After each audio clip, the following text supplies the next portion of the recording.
अस्सलाम वालेकुम dear student. तो आज हम चैप्टर नंबर 6 को डिस्कस करेंगे और चैप्टर नंबर 6 का नाम है ग्रेविटेशन। तो ग्रेविटेशन को हम डिस्कस करते हैं। आपको पता है कि हमने बेसिक क्लासेस में इंट्रोडक्टरी जो क्लासेस थे उसमें मैंने डिस्कस किया था कि हमारे नेचर में 4 बेसिक फोर्सेस होते हैं। उनमें से एक फोर्स जो है वो ग्रेविटी होता है, यानी जिसको ग्रेविटेशन भी कहते हैं। तो आज हम इस ग्रेविटेशन को एक्सप्लेन करेंगे। और जब भी हम ग्रेविटेशन पढ़ते हैं, ग्रेविटेशनल फोर्स पढ़ते हैं, तो सबसे पहले हम डिस्कस करते हैं Newton's law of gravitation. So Newton's law of gravitation, ठीक है। सो न्यूटन्स जो है वो ग्रेविटेशन लॉ में हमें ये बताता है कि इस यूनिवर्स में जितने भी ऑब्जेक्ट्स हैं वो एक दूसरे को अट्रैक्ट करते हैं एक फोर्स के साथ। उस फोर्स को कहते हैं ग्रेविटेशनल फोर्स। यानी सपोज कर लें ये हमारे पास 2 ऑब्जेक्ट हैं, ये इसका मास ma है, इसका मास mb है। तो ये दोनों फोर्स और इनके सेंटर्स के बीच में जो डिस्टेंस है वो समझें कि r है। तो ये दोनों बॉडीज़ एक दूसरे पे फोर्स लगाएंगी, एक दूसरे को अट्रैक्ट करेंगी और इस फोर्स को कहते हैं ग्रेविटेशनल फोर्स। न्यूटन फर्दर कह रहा है कि जो ग्रेविटेशनल फोर्स होगा उसका जो मैग्नीट्यूड होगा वो डायरेक्टली प्रोपोर्शनल करेगा प्रोडक्ट ऑफ मासेस से और इनवर्सली प्रोपोर्शनल करेगा square of the separation between their centres. पहले हम लिख लेते हैं, in this universe every object attract another object with a force known as gravitational force, ठीक है। The magnitude of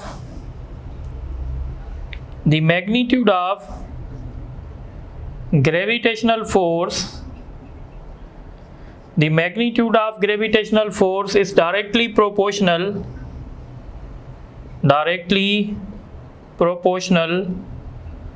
to the product of masses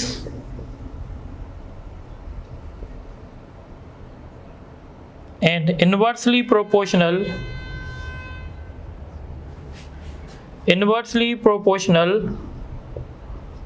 to the square of separation between their centers, ठीक है। अगर हम इसको mathematics में लिखेंगे तो हम कहेंगे F is directly proportional to product of masses यानी MAMB and F is inversely proportional to R square where R is the distance between their centres. जब हम इन दोनों रिलेशन को कंबाइन करेंगे तो हमारे पास रिलेशन बनेगा MAMB अपॉन R स्क्वायर। और जब फिजिक्स में प्रोपोर्शनलिटी की साइन रिमूव करते हैं तो कांस्टेंट, यहाँ पे कांस्टेंट होगा कैपिटल G और इस कैपिटल G को कहा जाएगा ग्रेविटेशनल कांस्टेंट। इसको कहा जाएगा universal where G is called universal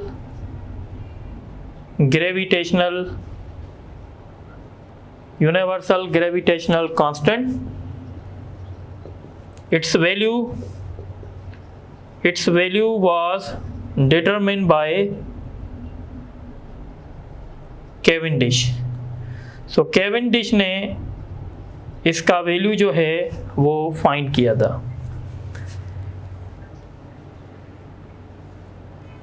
ठीक है। और इसका वैल्यू जो है G का वैल्यू जो है वो 6.67 इंटू 10⁻⁻11 है। अगर आप इसका यूनिट निकालेंगे तो इसका यूनिट होगा न्यूटन मीटर स्क्वायर पर केजी स्क्वायर। तो ये इसका यूनिट भी हो जाएगा और इस तरीके से आप इसकी डायमेंशन भी निकाल सकते हैं। ये जो यूनिवर्सल ग्रेविटेशनल कांस्टेंट है इसका वैल्यू जो है वो सिर्फ और सिर्फ यूनिट्स पे डिपेंड करता है। It's value depends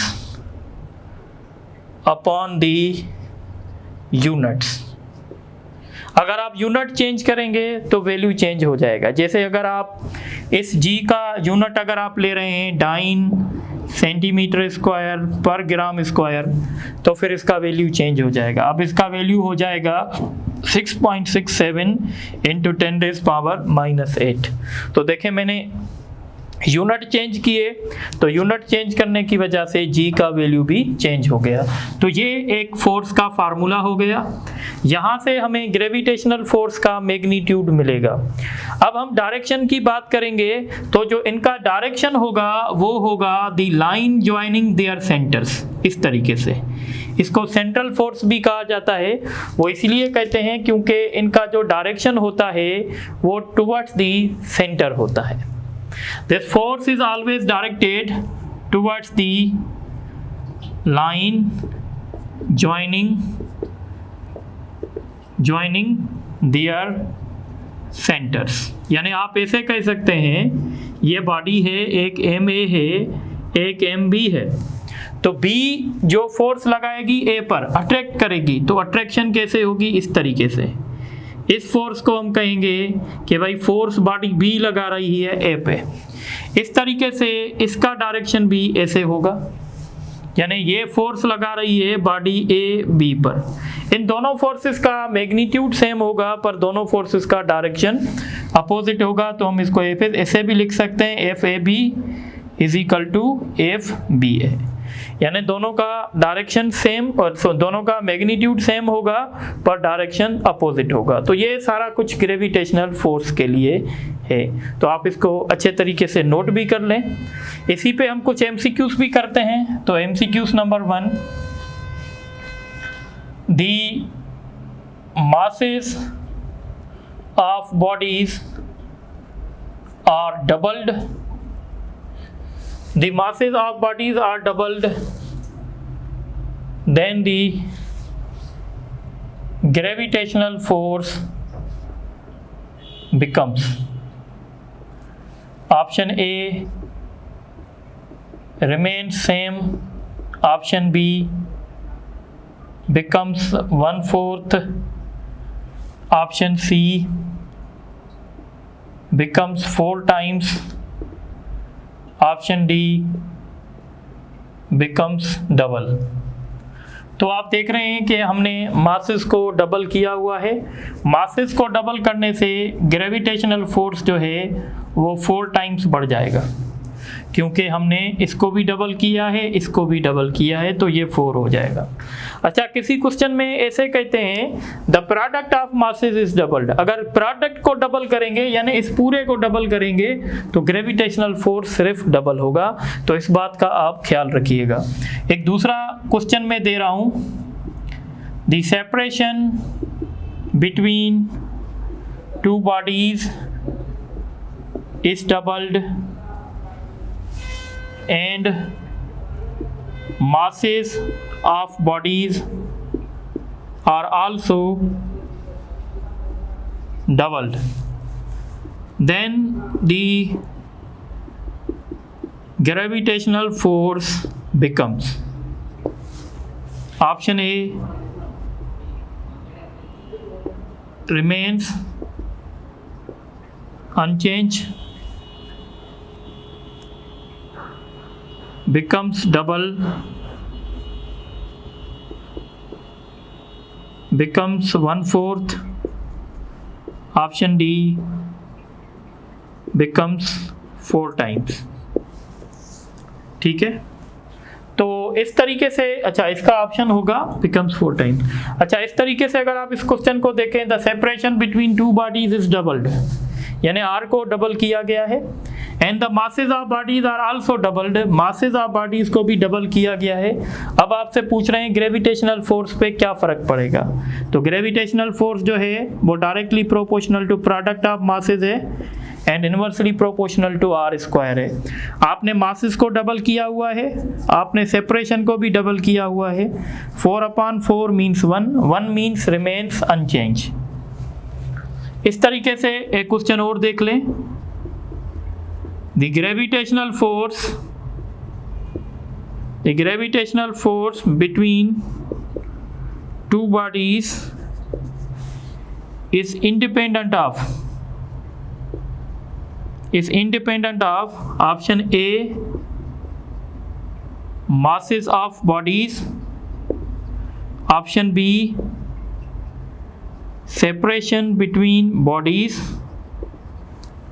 option A को थोड़ा सा क्लियर कर दें।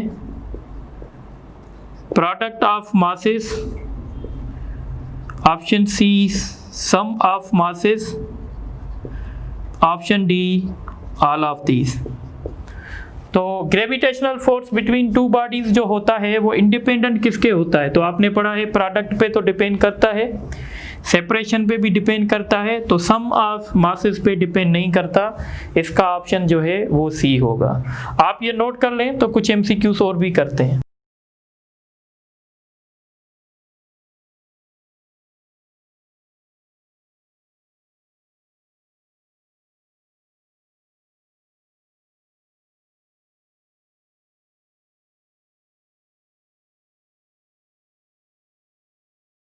अच्छा, आप ये एक एमसीक्यूज देखें। The gravitational force between two bodies is 900 Newton at a distance of 4 meter. If now distance between two bodies is 3 meter, then gravitational force is। तो आपको पता है कि ग्रेविटेशनल फोर्स जो है वो इनवर्सली प्रोपोर्शनल है रेडियस के साथ। तो इनवर्सली प्रोपोर्शनल है सेपरेशन। तो जब इनवर्सली प्रोपोर्शनल होगा तो उसका फार्मूला जो है इस तरीके से बनेगा। तो पहले ग्रेविटेशनल फोर्स कितना था? 900। जब सेपरेशन कितनी थी? 4 मीटर। तो हम नीचे लिखेंगे। और अब ग्रेविटेशनल फोर्स कितना होगा जबकि सेपरेशन कितनी है? 3 है। तो अब इसको जब हम सॉल्व करेंगे तो ये हो जाएगा 900, इसका स्क्वायर होगा 16, ये होगा 9 और ये F2 होगा। तो F2 बराबर होगा 900 मल्टीप्लाइड बाय 16 डिवाइडेड बाय 9। तो जब हम इसको सॉल्व करेंगे इसका रिजल्ट आएगा, ये 100 हो जाएगा, 1600 न्यूटन। तो इसका ऑप्शन जो है वो ए होगा। उसके बाद find the gravitational force between two bodies having masses 20 kilogram and 5 kilogram place at the separation of 1 metre. बहुत आसान है, फार्मूला है, उसमें जस्ट वैल्यू रखने हैं आपको। जी की जगह क्या रखेंगे? 6.67 इंटू 10⁻⁻11। एक बॉडी का मास 20 है, दूसरे का 5 है और सेपरेशन 1 है, तो 1 का स्क्वायर 1 ही होगा। इसको मल्टीप्लाई करेंगे तो 100 होगा। 100 मीन्स 10⁻², तो इसका फाइनल रिजल्ट होगा 6.67 इंटू 10⁻⁻9। तो इसका ऑप्शन जो है डी सही होगा। उसके बाद ये क्वेश्चन देखें। The separation between two bodies is halved, then gravitational constant. तो आपको पता है ग्रेविटेशनल कांस्टेंट मासेस पे डिपेंड नहीं करता, तो हम लिखेंगे रिमेन्स सेम। ठीक है, तो ये कुछ एमसीक्यूज थे न्यूटन्स लॉज पे। अब हम आगे डिस्कस करेंगे द मास ऑफ अर्थ। बहुत ही इंपॉर्टेंट टॉपिक है entry test point of view से। अर्थ का मास जो है वो हम कैसे कैलकुलेट करें? तो अर्थ का मास सबसे पहले कैलकुलेट किया था केविंडिश ने।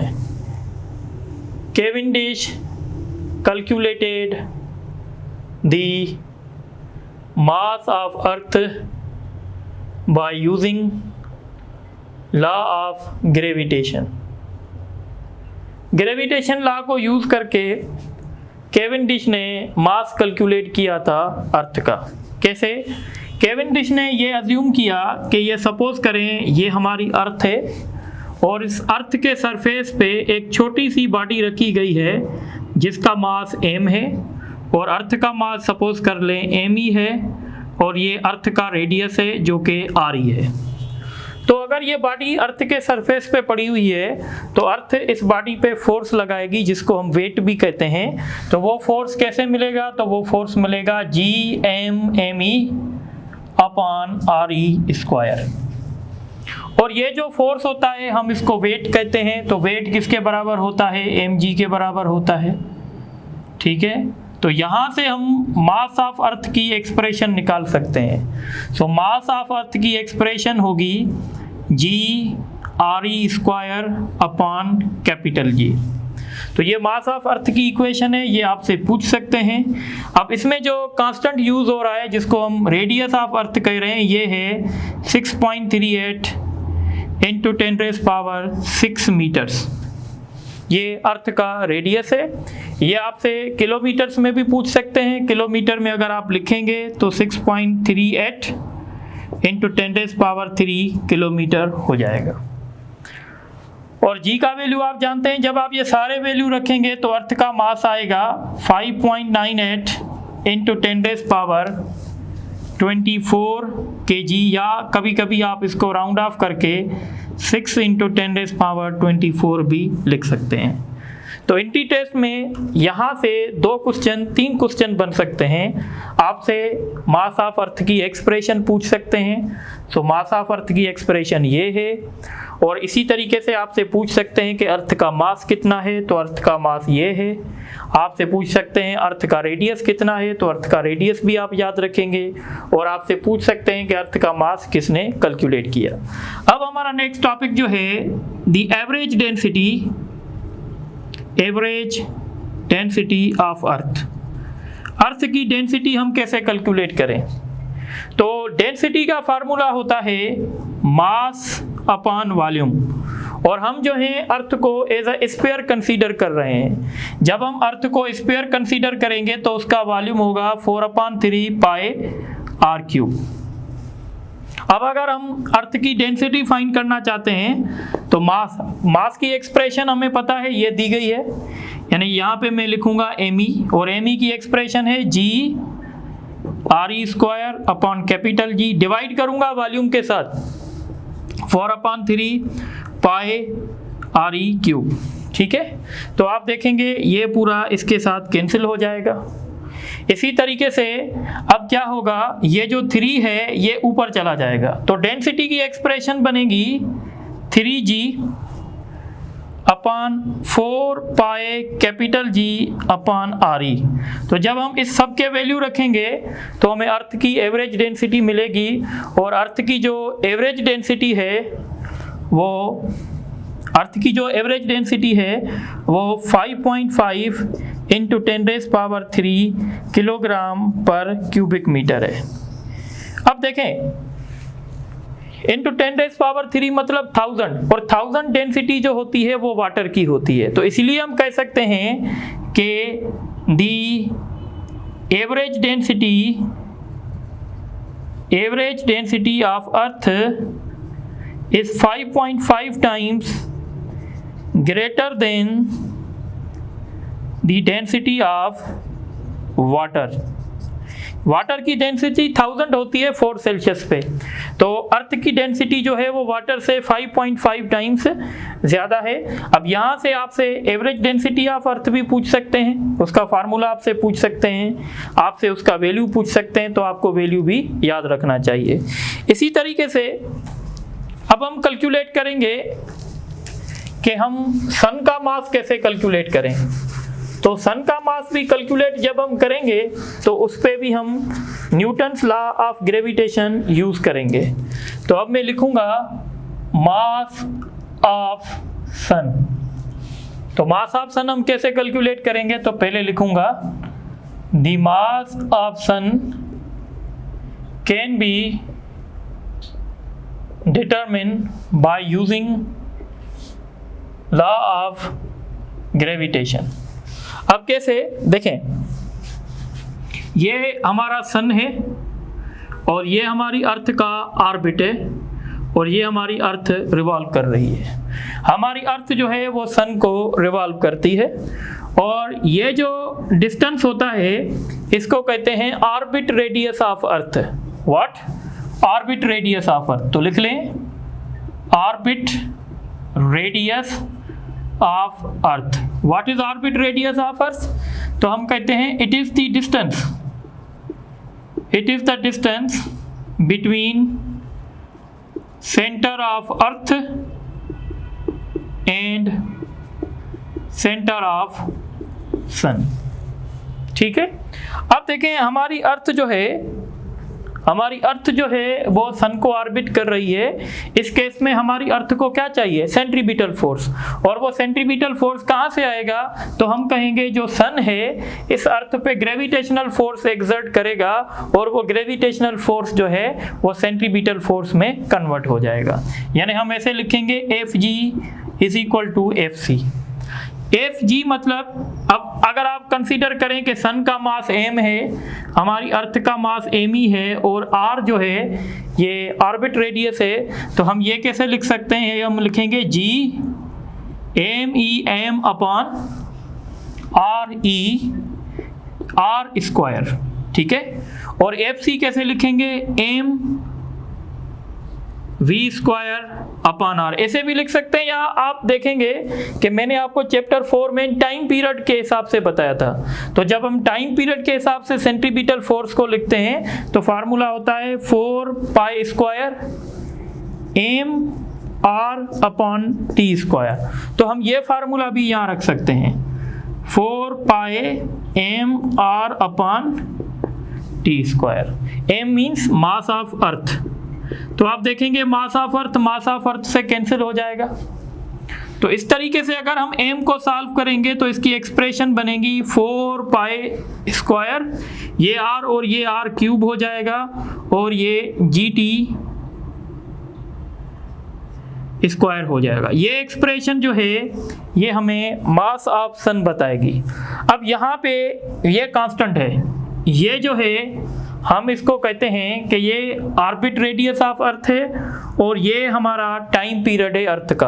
आपको पता है कि हमारी जो अर्थ है वो अपनी साइकिल या अपना रोटेशन सन के सराउंडिंग कितने डेज में कंप्लीट करती है? तो आपको पता है 365.25 डेज। ये हमारी अर्थ का टाइम पीरियड है। वो यानी अर्थ 365.25 डेज लेती है एक रोटेशन कंप्लीट करने के लिए। इसको हम सेकंड्स में कन्वर्ट कर सकते हैं। इसी तरीके से ये भी हमारा एक जो है कांस्टेंट है, r भी हमारा एक कांस्टेंट है। इसका वैल्यू परहैप्स 1.44 इंटू 10⁻11 मीटर्स है। तो ये जब सारे वैल्यूज हम इस इक्वेशन में रखेंगे तो हमें मास ऑफ सन मिलेगा 1.99 इंटू 10⁻30। इसको राउंड ऑफ करके हम ऐसे भी कर सकते हैं कि 2 इंटू 10⁻30 kg। तो ये मास ऑफ सन है। अब देखें MCQs में आपसे मास ऑफ सन पूछ सकते हैं, आपसे ऑर्बिट रेडियस पूछ सकते हैं, आपसे मास ऑफ सन की इक्वेशन पूछ सकते हैं। तो आप इन सब को नोट कर दें तो फिर हम आगे डिस्कस करते हैं।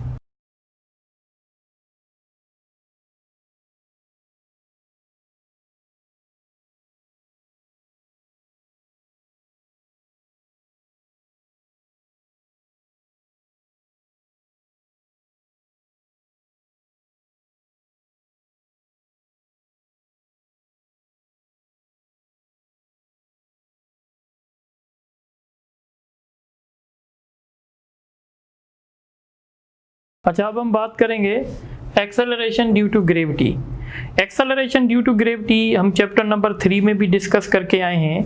हम कहते हैं कि भाई हमारी जो अर्थ है वो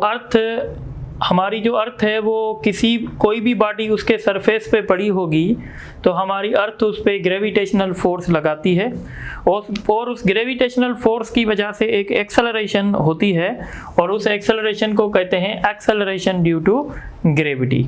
ठीक है, ये एक्सेलरेशन ड्यू टू ग्रेविटी जो होती है इसका दूसरा नाम ग्रेविटेशनल फील्ड इंटेंसिटी भी है।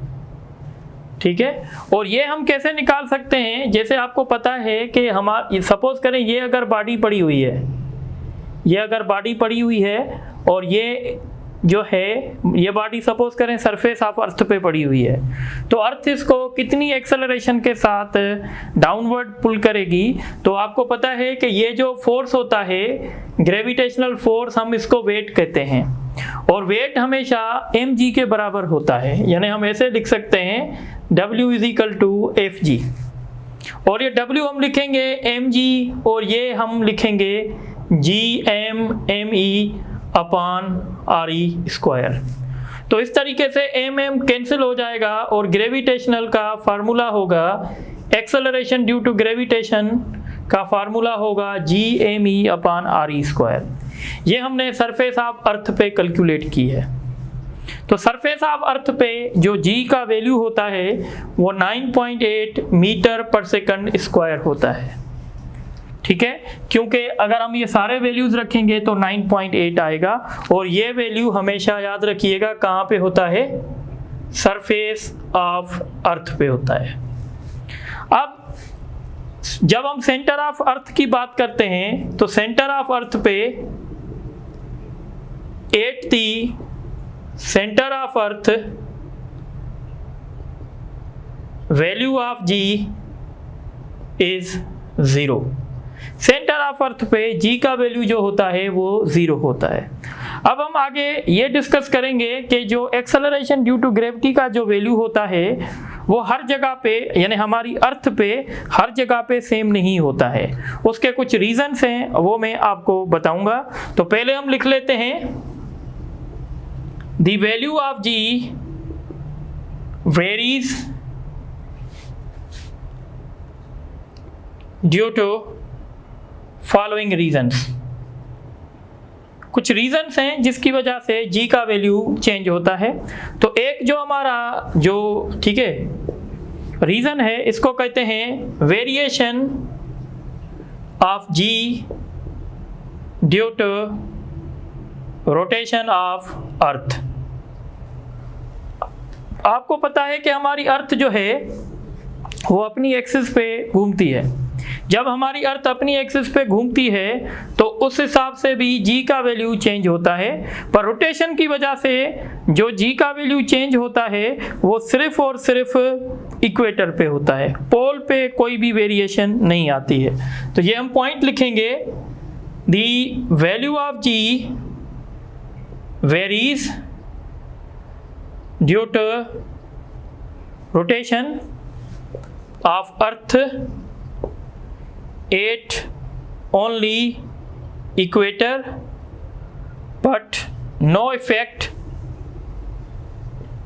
on pole। अब बात समझें, हमारी अर्थ का शेप कुछ इलिप्टिकल है और ये सेंटर है, और इस पॉइंट को हम कहते हैं पोल, इस पॉइंट को हम कहते हैं इक्वेटर। तो जब हमारी अर्थ अपनी एक्सिस पे घूमती है तो घूमने की वजह से G के वैल्यू जो है उस पे इम्पेक्ट आता है। आपसे क्वेश्चन कर सकते हैं कि अगर हमारी अर्थ रेट ऑफ रोटेशन को बढ़ा देगा तो क्या होगा, अगर रेट ऑफ रोटेशन को कम कर देगा तो क्या होगा, अगर वो अर्थ हमारी रोटेशन स्टॉप कर देगी तो फिर क्या होगा। तो अब आप याद रखें कि if earth increases the rate of rotation, अगर अर्थ अपना रेट ऑफ रोटेशन इंक्रीज करेगी then value of G decrease, value of G जो है वो डिक्रीज होगा। इसी तरीके से if earth decreases the rate of rotation then value of G increases। if earth stops the rotation value of G increases। पर ये जो सारे वेरिएशंस आएंगे ये सिर्फ और सिर्फ वेरिएशन इक्वेटर पे आएंगे, पोल पे किसी भी किस्म का इफेक्ट नहीं होगा। ये सारे वेरिएशन जो हैं सिर्फ और सिर्फ इक्वेटर पे आएंगे। दूसरा रीज़न है variation of G due to latitude. अब देखें हमारा जो अर्थ है उसका शेप इलिप्टिकल है। शेप इलिप्टिकल होने की वजह से ये है पोल और ये है इक्वेटर। पोल पे डिस्टेंस कम होता है सेंटर से, और आपको पता है G का एक्सप्रेशन जो है कैपिटल G ME/RE है। अब आप देखते हैं, यहाँ देखें कि पोल पे जो आरी है वो कम होगा और इक्वेटर पे जो आरी है वो ज़्यादा होगा, इसलिए हम लिखेंगे the value of G is maximum 8 pole and minimum 8 equator. ठीक है, अगर किसी पार्टी को पोल से इक्वेटर के तरफ लिया जाएगा तो value of acceleration due to gravity जो है वो कम होता जाएगा। अगर आप किसी पार्टी को इक्वेटर से पोल के तरफ ले जाएंगे तो वैल्यू ऑफ जी जो है वो इंक्रीज होता जाएगा। अब इसके बाद हम डिस्कस करेंगे variation due to altitude. Altitude मतलब वाई एक्सिस में। अब जब हम एल्टीट्यूड की बात करते हैं तो इसमें हम दो बातें करेंगे, variation of G due to variation of G above the surface, above the surface. अब आप सपोज करें ये हमारी अर्थ है और ये एक पॉइंट है जो सरफेस ऑफ अर्थ से h मीटर है और सेंटर से यहाँ तक ये फासला जो है वो आ रही है। अगर हम इस पॉइंट P पर G का वैल्यू कैलकुलेट करना चाहते हैं तो अब G का वैल्यू होगा GME और सेंटर से लेकर यहाँ तक जो है डिस्टेंस डालेंगे तो ये हो जाएगा RE + H होल स्क्वायर। सो इस पॉइंट पे जो G का वैल्यू होगा वो इस तरीके से हम फाइंड करेंगे। अगर मैं इसको समराइज करूँगा तो इसकी वेरिएशन हो जाएगी G1 - 2H अपॉन RE। ये जो इक्वेशन है ये हम वहाँ पे अप्लाई कर सकते हैं जहाँ पे H much lesser than RE हो, यानी इस इक्वेशन से हम फाइंड कर सकते हैं कि above the surface of earth G का वैल्यू कितना होगा। तो मैं ये पॉइंट लिख लेता हूँ, as we go above the surface of earth value of G decreases. जैसे ही हम सरफेस ऑफ अर्थ से ऊपर चलते जाएंगे वैल्यू ऑफ G जो है वो कम होता जाएगा।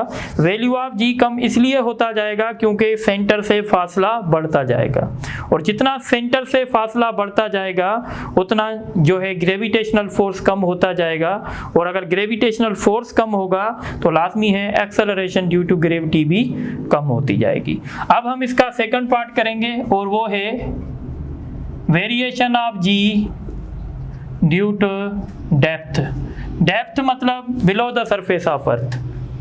जब हम below the surface of earth जाएंगे, सपोज करें ये हमारा सेंटर है, ये पॉइंट है जो सरफेस से आप कंसीडर करें D डेप्थ में है।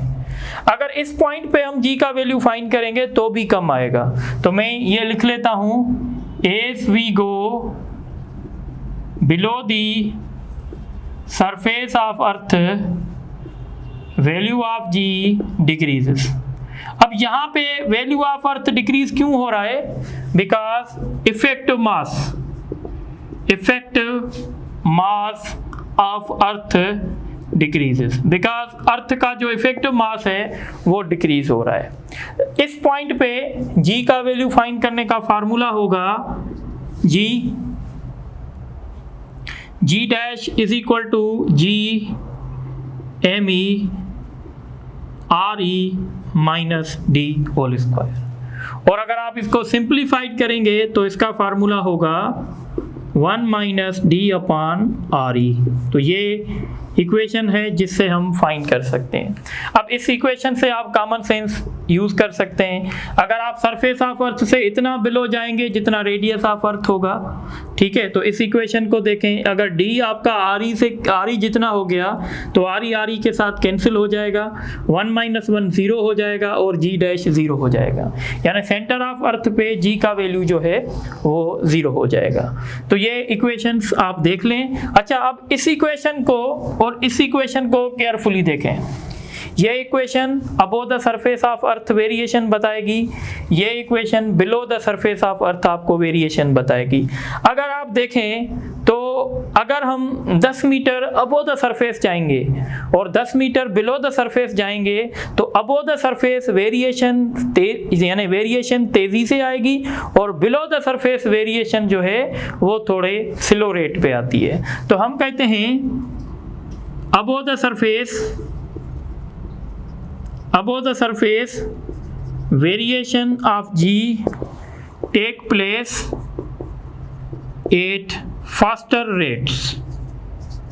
ठीक है, इसका मतलब क्या है, सपोज करें अगर हम 100 मीटर अबो द सरफेस भी जा रहे हैं और फिर दूसरे एक्सपेरिमेंट में हम 100 मीटर बिलो द सरफेस जा रहे हैं, तो आप देखेंगे इस केस में जी में वेरिएशन ज़्यादा आएगी और इस केस में जी में वेरिएशन कम आएगी। ये हम किस बेसिस पे कह रहे हैं, ये हम इक्वेशन के बेसिस पे कह रहे हैं। तो ये पॉइंट भी आप लोगों के पास होनी चाहिए। तो आप ये सारी पॉइंट्स नोट करें, तो फिर हम इन पे कुछ MCQs करते हैं।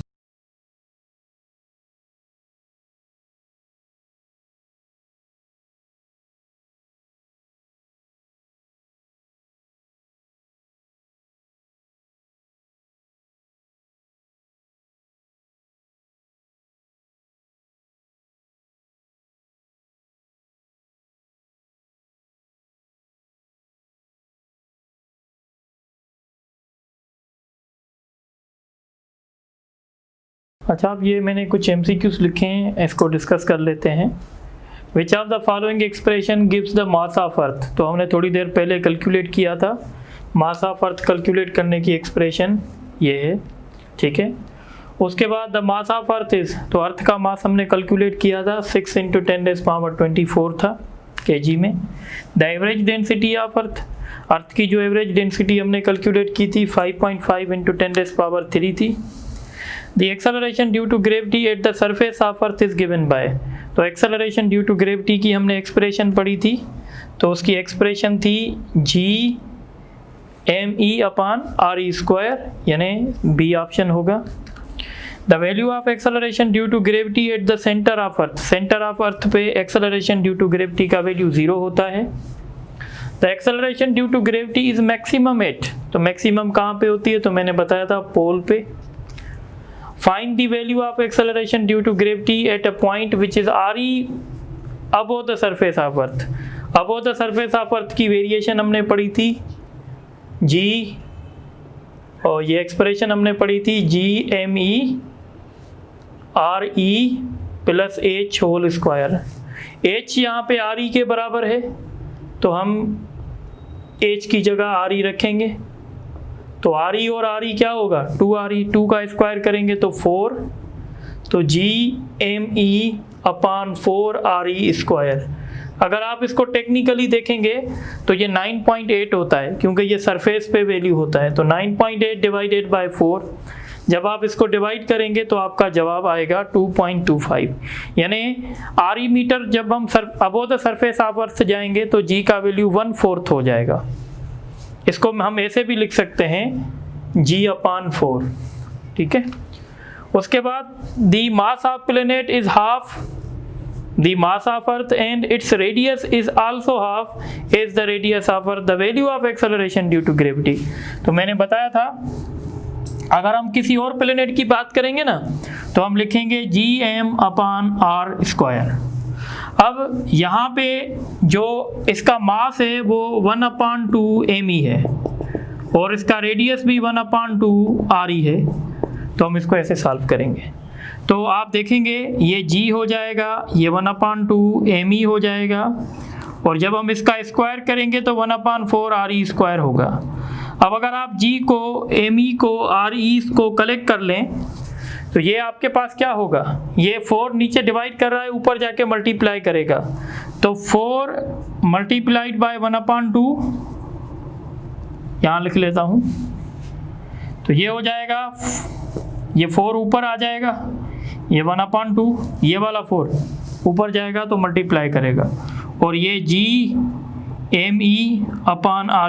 इसको टेक्निकली क्या कहेंगे, इसको G कहेंगे, और ये 2 हो जाएगा, तो मतलब वहाँ पे G का वैल्यू जो है डबल हो जाएगा। इसका ऑप्शन सी होगा। उसके बाद the value of acceleration due to gravity at the surface of moon, surface of moon पे जी का वैल्यू 6 टाइम कम हो जाता है। जैसे हमारी अर्थ पे 9.8 होता है ना, तो वहाँ पे 6 टाइम कम हो जाता है। अगर आप 9.8 को 6 से डिवाइड करेंगे तो आपका रिजल्ट 1.62 मीटर पर सेकंड स्क्वायर आएगा। उसके बाद द मास ऑफ सन, ये हमने पहले से कैलकुलेट किया है। सन का मास कितना है? 2 × 10⁻30 kg। और ये जो है मेहरान यूनिवर्सिटी में क्वेश्चन आ चुका है। A point is x metres depth from the surface of earth, at that point value of g is given by. तो हमने ये डिस्कस किया था, वेरिएशन ड्यू टू डेप्थ का फार्मूला था g' और RE - d, और d यहाँ पे क्या है? x है, तो x लिख के हम होल स्क्वायर दे देंगे। तो इसका सही ऑप्शन जो है वो सी होगा। उसके बाद as we go below the surface of earth value of G, तो हमने बताया था जैसे हम सरफेस ऑफ अर्थ से बिलो जाएंगे जी का वैल्यू डिक्रीज होता जाएगा। तो इसी तरीके से ऑलमोस्ट हमने हाफ से भी ऊपर चैप्टर 6 कवर कर लिया है। बाकी हमारे 2 टॉपिक रहते हैं चैप्टर 6 के। एक को हम कहते हैं कि भाई हमारा वेट है, और वेट के बाद हम कहेंगे वेटलेसनेस सिचुएशन पढ़नी है हमें, और आर्टिफिशियल ग्रेविटी। ये इंशाल्लाह फिर नेक्स्ट लेक्चर में हम कंप्लीट करेंगे। ठीक है, तो आप इसको अच्छे तरीके से देख लें। आपको चैप्टर 5 तक टेस्ट भी अपलोड हो गई हैं, तो आप उनको भी देख लें इंशाल्लाह। हम कोशिश कर रहे हैं कि आपका सिलेबस टाइम पे करवा सकें। Thank you very much.